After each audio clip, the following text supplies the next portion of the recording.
Hi, good morning. This is Mayor Valensky with Driving Markets. Hope you're all well. The normal caveat, anything said in this piece is not investment advice, not financial advice.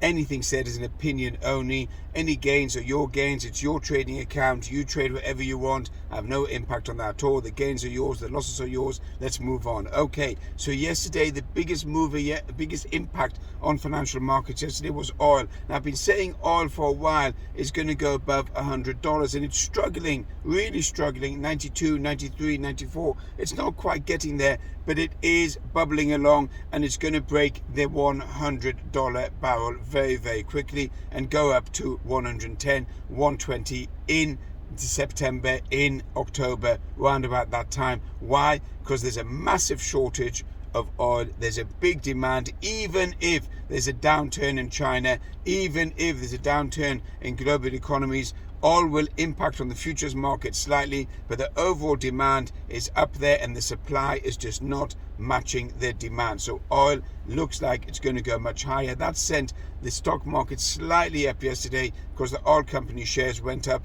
on the back of a rising oil price. Now oil is still a buy, so anyone who's trading oil, it looks like a good long-term buy. However, it will impact inflation, and of course it will impact global economies, because oil is a major part and fundamental part of all global economies. So if oil rises, then obviously you're going to have a further impact on inflation, and that would be a dampener with rising interest rates by the central banks. Moving on to the cryptos, what you've got Bitcoin, which is, I've been calling it a sell from 25,000. I called it a sell at 24,000, and now it's at 22,700, likely to go all the way down to around about the 21 or 20,000 by the end of the year. I'm calling Bitcoin at around 13,000, 12,000, 13,000 a coin. Also, Ethereum is too high. It's gone on this big bear rally. A bear rally is quite simple, where you've got a bear market, and then the bulls come in and say, you know what, let's buy the stock. It's end of inflation. It's end of interest rates. Let's just buy. Let's get moving. And that's called a bear rally, when actually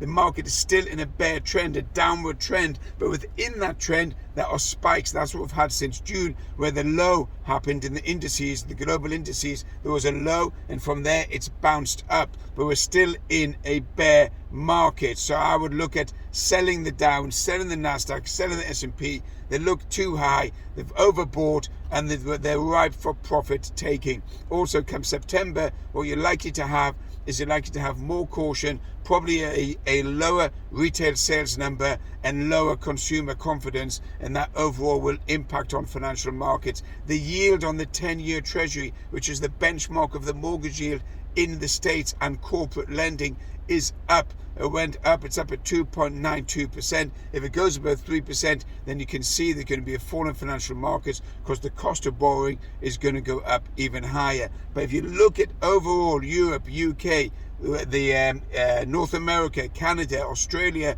you've got rising inflation, and therefore the central banks are likely to increase interest rates even further. It's a hard pill to swallow, but the only way they're going to fight it is by increasing interest rates. Someone asked me yesterday, where do you see inflation this time next year, last night, and I told them at 18%. Yes, I see inflation at 18% this time next year. Let's use this as a reference point. Mayor Valensky, Driving Markets. Have a good day.